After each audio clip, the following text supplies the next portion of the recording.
بسم الله الرحمن الرحیم. السلام علیکم و رحمت الله و برکاته. خواهران عزیز، تمام عزیزانی که بنده رو میبینید، در نوار امروزه میخوام همراه شما اوید کارهایی که گناه نیست اما مردم علل خصوص زنها آن رو گناه میدونن صحبت داشته باشم.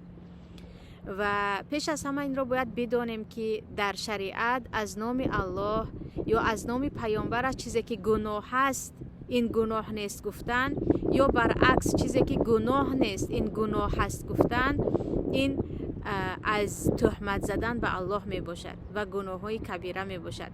الله می گوید ولا تقولوا لما تصف السنتكم الكذب هذا حلال و هذا حرام. از پیش خودتون هرگز دروغ این حلال است یا این حرام است نگویید. لتفتروا علی الله الكذب. این گناه از پیش خود یک چیزی که گناه نیست گناه گفتن، یا گناه هست نه این گناه نیست گفتن، این تهمت زدن به الله می باشد. برای همین در مسئله چی چیز گناه هست چی چیز گناه نیست ما باید برگردیم به اهل علم و آنهایی که می توانند به ما از شریعت بگویند که آیا الله یا پیامبرش این را حلال کرده است و یا حرام کرده است. اولین چیزی که در مردم ما علل خصوص در زنها خیلی سخت میگیرن که گویا که یک گناه بزرگ است و کنندش خیلی دچار گناهی بزرگ شد، این پای به سوی قبله دراز کردن می باشد. و خیلی که میدانیم پای به سوی قبله کردن بعضا در حقیقت از روی نااحترامی می شود که این البته گناه است، اما بعضا عادی انسان پایش را به قبله دراز می کند و وقتی که پای را به سوی قبله دراز کردید این را یک بار گناهی بزرگ گفته نمی شود. فقط در نزد بعضی از علمای مذهب ابو حنیفه رحمت الله علیه این چیز مکروه است، یعنی وقتی که به سوی قبله پا دراز کردید کاری خوبی نکردید، یعنی کاری خوبی نکردید اما گناه نیست برای همین پای به سوی قبله دراز کردن رو این گناهی کبیره است، خیلی گناهکار شده گفته نمی شود، چون در این باره یگان دلیل نه از قرآن آمدگی است نه از سنت آمدگی است، فقط سخن بعضی از علما هست که تکیه کردن به طرف قبله هم ممکن نیست و پای علل خصوص در مسجد یا در نزد کعبه باشی پای دراز کردن به سوی قبله ممکن نیست. چیز دوم در مسئله سرلوچ خوب کردن زنها هست. زیادی از خواهران میپرسن که اگر به روی مال خوب رفتی گویا که فرشته نمی آید با این کارت گناهگار شدی و تماما جایز نیست، در حالی که عزیزان در ما در سوره نور در آیت 58 آیت قرآن کریم است که آیت کمی درازتر است، برای من از قرآن نگاه میکنم. الله میگوید یا ایها الذین آمنوا لیستأذنکم الذین ملکت ایمانکم والذین لم یبلغوا الحلم منکم 3 مرات من قبل صلاة الفجر و حين تضعون ثيابكم من الظهيرة و من بعد صلاة العشاء 3 عورات لكم. در این آیت الله میگوید ای آنهایی که ایمان آوردید، کودکانی که به بلاغت نرسیده اند و این چنین خادمان شما در 3 حالت تق نکرده به غرفه شما یا اتاق خواب شما داخل نشوند. اون 3 حالت رو الله میگوید پیش از نماز بامداد که عادتا شما خواب هستید و وقتی نصف روزی که شما از گرمی هوا لباسهایتان رو بیرون میکنید، یعنی با لباس سبک خواب میروید و بعد از نماز خفتن که عادتا با لباس تنک خواب میروید و میگوید 3 عورات لکم. این 3 حالت عورت است، یعنی 3 حالت است که شما شاید عریان خواب کنید، به لباس خواب کنید. برای همین فرزندان شما تق کنون به غرفه خواب شما داخل شوند، خواه پدر باشید خواه مادر باشید.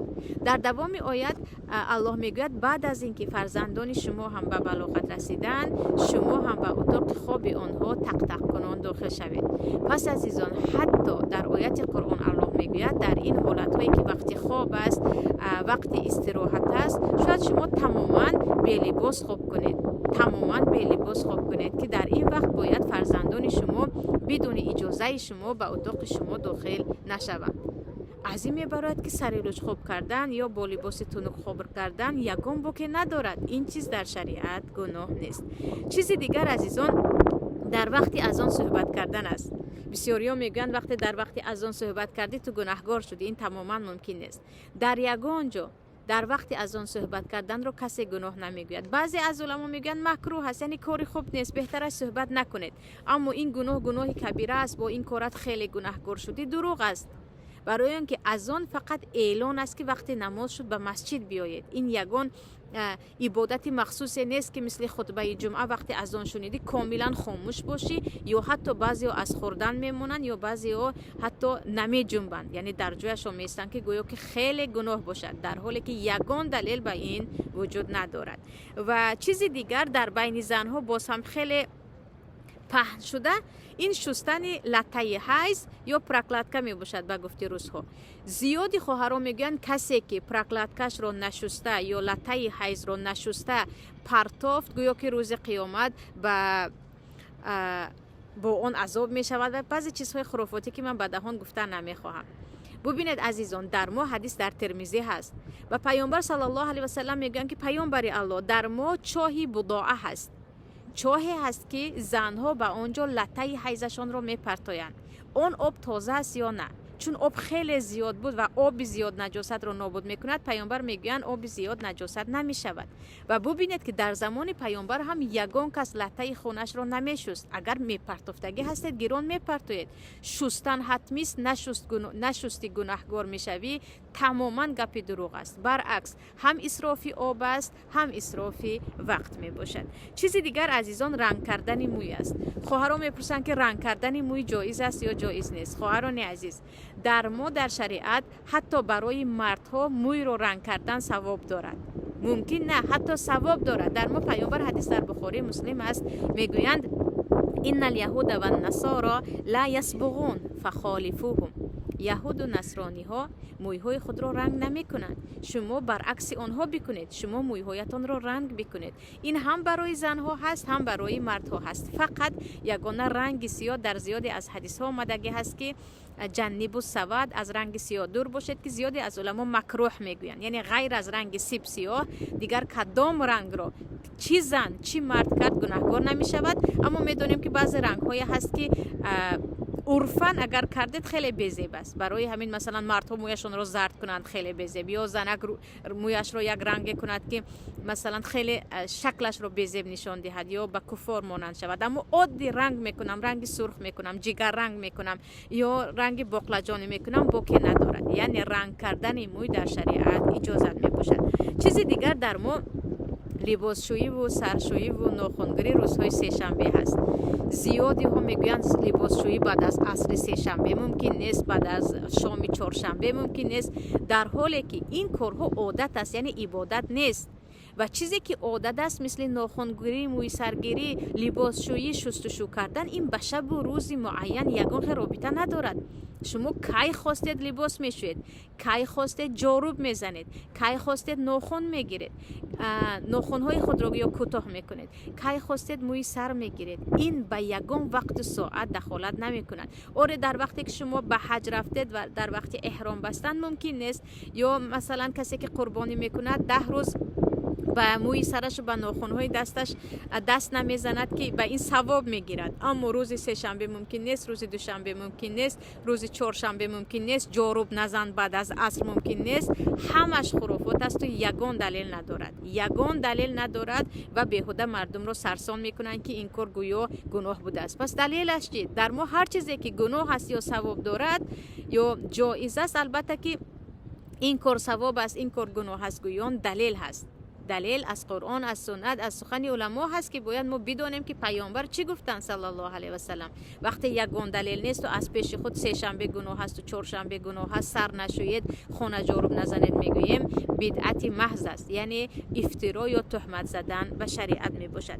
چیزی دیگر عزیزان، از ذکر کردن در وقت حیض است. میدونیم که در وقت حیض قرآن خواندن را جمهور علما برای زنها اجازه نمیدهند و میگویند فقط برای معلمه ها که درس شاگردان نماند و با بعضی طلبه هایی که اگر در وقت حیض به قرآن برنگردند خیلی درسشون قفا میماند، بعضی علما اون هم نقاپیده از تلفن اجازه میدهند. اما مسئله ذکر کردن، صلوات فرستادن، سبحان الله گفتن، یعنی ذکرهای عادی بجز قرآن در نزد تمام علما اجازت است. برای اینکه پیامبر صلی الله علیه و سلم وقتی حضرت عایشه در حج حیض میشوند میگن هر کاری که حاجی ها میکند بکن بجز اینکه طواف خانه الله کنی. البته که حاجی ها بجز طواف در دیگر مثلا مزدلفه و مینا و اینجا همیشه ذکر میکنند و این ذکرها جایز می باشد. و آخرین چیز در این نوار عزیزان مسئله بعد از همخوابگی غسل نکرده خوراک خوردن یا با کسی صحبت کردن است. بعضی این مسئله رو خیلی جدی میگیرن. یک گویو که بعد از جماع کردن اگر شما غسل نکردید و صحبت کردید گناه کبیره است. خوراک خوردید خوراکتان حرام است. جای رفتید حرام است. در حالی که در مو حدیث حضرت عایشه است در بخاری مسلم که پیامبر صلی الله علیه و سلم بعد از جماع یا همخوابگی اگر غسل نکرده خوراک خوردنی میشدن یا نوشیدنی میشدن پیامبر صلی الله علیه و سلم دستهای خود را میشستن. یعنی دستهای خود رو میشستن. معنای دستهای خود رو میشستن این است که در اینجا اگرچه آب نریزن هم از سرشان برایشان حلال بود که خوراک بخورن یا که بنوشن یا که با یگان کس صحبت کنند. و حدیث دیگر است که حضرت ابو هریره وقتی که پیامبر رو میبینند و به نزدیکیشان نمی آیند پیامبر میگن کجا شدی که از نزد من دور شدی؟ میگن من جنوب بودم یا باید غسل کنم بود و غسل نکردم. پیامبر میگن سبحان الله، مسلمان نجاست نمی شود با که ندارد غسل نکرده با من سلام علیک کنی همراه من نشینی. فقط تا وقتی نماز دیگر در آمدن حتما باید غسل کنید که نماز قضا نشود. این گناهی کبیره است دیده و دانسته نماز را قضا کردن. اما حالی وقتی نماز ندر آمده است مهمان آمد به جای باید روید. مادرها باید به کودکشان شیر بدهند. اینها همش حتی غسل نکرده باشد هم اجازت می باشد برای اون که پیامبر صلی الله علیه و سلم چه خیلی حضرت عایشه میگویند غسل نکرده خوراک میخوردن صحبت میکردن و به ابو هریره رضی الله عنه حتی گفته بودند که مؤمن نجاست نمیشود با که نیست غسل نکرده باشی با من سلام علیک کنی و با من صحبت کنی. این است عزیزان یک چند چیزهایی که گناه نیست و ما گناه میدونیم. خیلی امیدوار هستم که برای شما زندگی و شریعت آسانتر شود و از اینکه شاید در نوار بعضی صدای آب یا شمال است غرغرش هست معذرت میخوام. خیلی خواستم که از منظره زیبایی بهار ما شما هم حلاوت ببرید. السلام علیکم و رحمت الله و برکاته.